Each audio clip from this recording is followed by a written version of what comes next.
Bonjour à toutes et à tous, j'espère que vous allez bien, très bien, c'est Nasvap pour une nouvelle vidéo. Et là, aujourd'hui, nous allons tester la nouvelle Tesla WYE2.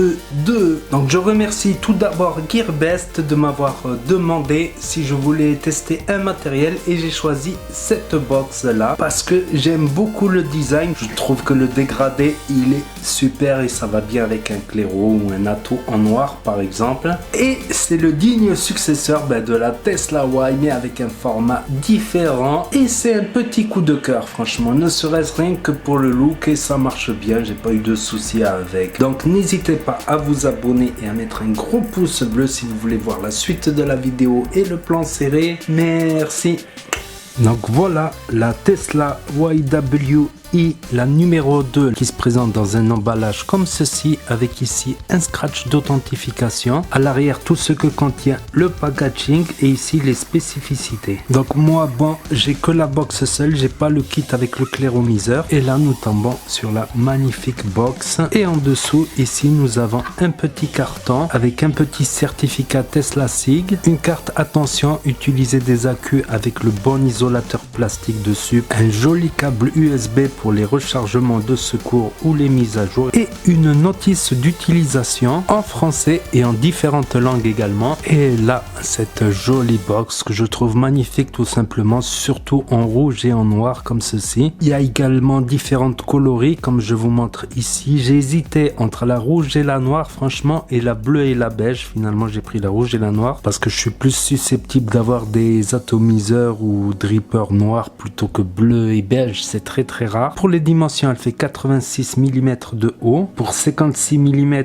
de large et 30 mm de profondeur. Donc la matière, c'est un alliage entre l'ABS et le polycarbonate, donc ce qui donne un revêtement très doux ici là sur le rouge et noir là. Ça c'est plutôt métallique, genre aluminium au milieu. Le contour, il m'a l'air d'être en plastique normal. Et ici un pin 510 bien sûr monté sur ressort avec un petit cadran en acier. Donc en poids, elle est super légère franchement, 72 grammes à vide sans les accus. Donc ici nous pouvons voir des petites striures quoi, comme un système de refroidissement vite fait. En dessous des petites gravures CE, tout ça. La petite encoche ici pour ouvrir la trappe. Ici le bouton plus et moins qui bouge un petit peu et ça bouge un petit peu quand on la secoue. Le plus il bouge pas du tout et voilà un petit écran OLED ici au milieu. Donc elle peut aller de 7 watts à 215 watts. Quand on la recharge par USB, c'est un rechargement en 1,5 ampères. Elle accepte les résistances de 0,1 ohm à 3 ohms en wattage variable et de 0,05 à 1 ohm en contrôle de température. Donc la porte de derrière, elle bouge pas du tout. Elle est même assez difficile à enlever. Heureusement qu'il y a le petit trou ici, sinon c'est impossible à enlever. À l'intérieur, nous voyons la polarité des deux accus, la petite languette et des plots montés sur ressort. Donc le moins bien sûr c'est ça et le plus c'est comme ceci. Donc là j'ai mis des VTC6, donc c'est bien en électro pour avoir un peu plus d'autonomie. Et l'autre pareil. Et là elle s'allume, Tesla SIG. Et là à ma grande surprise c'est le même chipset pratiquement que la Tesla WYE première du nom. Donc après pour remettre le capot, on peut pas le mettre dans ce sens là bien évidemment, faut le mettre à l'endroit comme ceci et il se clipse comme ceci, vous allez entendre le bruit. Donc beaucoup ont peur de ce système de clips, ils se disent les clips ils vont s'abîmer avec le temps. C'est de l'ABS polycarbonate. L'ABS notamment c'est ce qui sert à fabriquer les Lego. Si vous vous souvenez des Lego, c'est inusable quoi. Je pense qu'avec le temps ça tiendra et sur tous les réseaux sociaux j'ai jamais entendu parler quelqu'un qui a un clip cassé. Donc 5 clics pour l'éteindre, 1, 2, 3, 4, 5. Là ça marque power off. 5 clics pour l'allumer. Là, en voyant le logo Tesla SIG et l'écran. Donc ici, nous pouvons voir la charge de la batterie en design et le pourcentage. Ici, nous voyons le wattage. Ici, la valeur de la résistance en ohm. Ici, le nombre de volts. Ici, le M, c'est la mémoire M1, M2, M3. Ici, normal, c'est une sorte de preheat. Normal, hard, soft. Et ici, le mode Cantal, c'est le mode wattage, par exemple. Donc, pour augmenter les watts, on peut rester appuyé et ça va de plus en plus vite. Pareil pour redescendre. Et gros avantage, franchement, c'est qu'elle va de 0,5 en 0,5. Donc, si vous restez appuyé sur plus et moins, ça marque Power Lock. Mais en fait, le bouton Power, il marche, quoi. Vous pourrez vaper, j'ai essayé. Il y a juste le réglage de watts qu'on ne pourra plus dérégler. Et pour déloquer, vous restez appuyé sur plus et moins, Power Unlock, et là vous pourrez bouger les watts. Pour entrer dans les différents modes, il suffit d'appuyer 3 fois dessus, 1, 2, 3. Et là vous voyez en surbrillance la valeur ohmique par exemple, ici la batterie, ici le M1, M2, M3, ici le mode quant à le wattage, ici normal. On va commencer par la résistance. Par exemple, si vous êtes en contrôle température, vous pourrez loquer ou déloquer la résistance, mais aussi on peut régler sa valeur de la résistance quoi. Si on va là dans la batterie, il nous marque par exemple la version du chipset, donc etc, la référence WYE. Si on va ici dans M, on a M, M1, M2, M3, etc. Donc après on peut mettre Save, Use. Ensuite si on va ici à Normal, on a Normal, Soft, Hard, User, ça c'est le preheat. Ce preheat il est hard. Quand on met hard, ça envoie bien 5 ou 10 watts de plus quoi, lors de la première seconde. Après ça revient au wattage qui est inscrit. Et quand on appuie sur User, nous avons les courbes, alias les montagnes russes. Donc quand on appuie, on passe sur chaque seconde, donc ça fait au total 8 ou 10 secondes. Par exemple la première, on peut augmenter les watts ici, hop, la deuxième on peut descendre, hop, la troisième on peut descendre encore plus bas, hop, après remonter, redescendre comme vous voulez. Après vous appuyez sur test par exemple pour tester, voilà, vous pouvez mettre reset et revenir, ou sinon ok. Là quand vous arrivez sur KA, vous avez le choix. Quantal en fait c'est le wattage variable. Là vous avez le SS316 en contrôle température, NI200, TI, TCR. On va essayer le SS316 par exemple. Quand on va au plus bas des Fahrenheit, hop, on arrive au degré Celsius. Pour régler les watts, il suffira de cliquer 3 fois dessus, 1, 2, 3. Et ensuite de descendre ici au niveau des watts par exemple, et là augmenter ou baisser les watts en contrôle température. Quand on va ici au TCR, c'est pareil, sauf que là on peut choisir un coefficient de chauffe qui correspond au coefficient de chauffe de sa résistance. On appuie et on revient pareil sur un contrôle température. Quand on y met un atomiseur, hop, qu'on appuie une marque New Call plus, Same Call moins, on marque plus New Call, et là ça nous fait un réglage automatique selon la valeur de la résistance. Voilà, même si je préfère moi sur cette résistance là monter à 70. Et la voici, la voilà, et elle marche bien à 70 watts en double coil.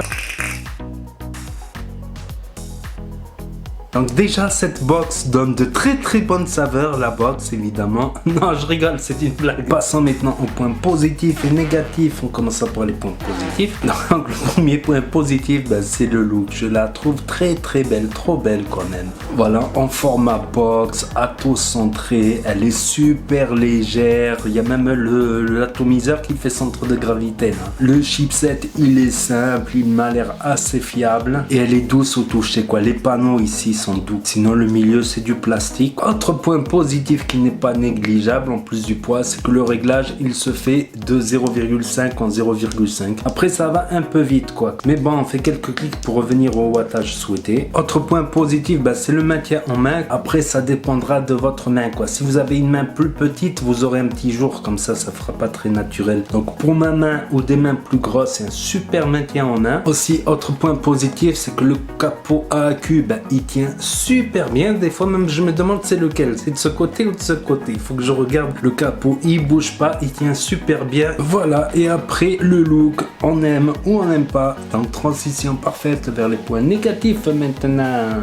Donc le premier point négatif que j'ai constaté, stabilité sur une table, c'est pas la meilleure stabilité franchement. Une box comme ceci, côté type Y1 par exemple, c'est beaucoup plus stable. Vous voyez quand on la pousse, celle-là elle est stable, mais il faut faire attention quoi, parce que le centre de gravité il est très haut vu que le poids il est très concentré en haut quoi. Donc c'est pas la meilleure stabilité, mais le design je trouve il compense énormément franchement. Donc avec un dripper ça sera un peu plus stable, bien sûr le centre de gravité sera rabaissé légèrement. Après autre point négatif, c'est qu'il y a un léger jour, ça dépend des claireaux et des atos, il y a un léger jour entre la base du claireau de l'ato et la box. Ce jour peut être plus ou moins grand selon le claireau ou l'ato que vous y mettez, mais c'est c'est pas choquant quoi, faut vraiment le mettre à la lumière pour le voir ce petit jour. Puis ça permet aussi que l'atto il touche pas la box si c'est un atto ou un dripper qui chauffe beaucoup par exemple. Et autre point négatif, c'est qu'il y a le plus et le moins qui bouge un petit peu et on l'entend, mais c'est pas choquant. Je cherche la petite bête quoi, je cherche le moindre petit défaut parce que j'ai eu du mal à en trouver franchement. Après j'ai pas eu de problème de misfire, tout ça j'appuie, ça va, il n'y a pas de problème. Et ça va très bien. Donc maintenant passons au bilan final et à la note finale. Donc pour moi c'est un coup de cœur franchement, et en plus le look. Donc allez, je lui mets une note de, j'hésite entre 8,5 et 9 sur 10. 9 sur 10 pour le look. Parce que malgré la stabilité, moi ce que j'aime c'est le look. Et le look c'est important quand on achète un matériel de vape. Que quand on a quelque chose dans la main, ça fait plaisir à regarder. Après les goûts et les couleurs seront différents. D'autres préférant quelque chose de plus classe, de plus classique, de plus sobre. Et moi cette box je l'aurais pas trop aimé tout en noir en couleur unie, mais le dégradé je le trouve magnifique quoi. Donc allez 8 soit 8,75 9 quoi pour cette box, moi j'aime bien. Après ouais, elle est en plastique quoi, ça peut faire cheap quoi, mais c'est le côté léger aussi tout à fait. Merci encore à Gearbest de me l'avoir envoyé, de m'avoir laissé choisir un matériel et je la voulais celle-là. Et je suis agréablement surpris. Donc après il y en a plein qui vont me demander mais quel claireau tu as dessus. On dirait un relais d'RTA, de loin on dirait un peu la forme et tout. Et ce n'est pas un relais RTA, mais c'est pas loin, franchement c'est pas loin. Donc c'est un Aquaphoton RTA, donc je trouve que c'est un des meilleurs atomiseurs reconstructibles franchement. C'est un double coil, faut aimer le double coil aussi. Donc n'hésitez pas à vous abonner et à cliquer sur la cloche. N'oubliez pas de mettre un pouce bleu, un pouce bleu, un pouce bleu, sinon vous allez avoir des trahites. N'hésitez pas à commenter, à partager et je vous dis à très bientôt les amis les potos pour de nouvelles vidéos, revues et tutos. C'était NasVape pour vous servir. Et vous savez très bien que si le courant passe, et ben la cigarette trépasse et ça va peu bien.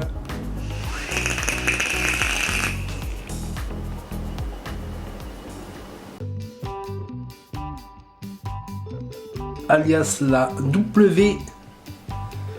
Et c'est la digne successrice,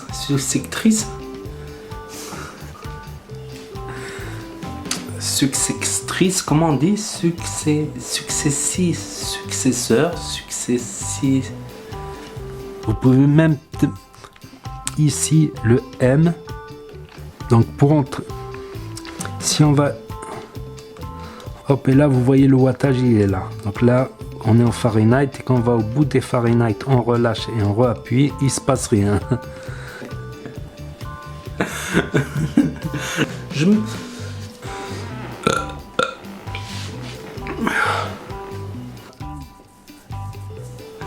N'hésitez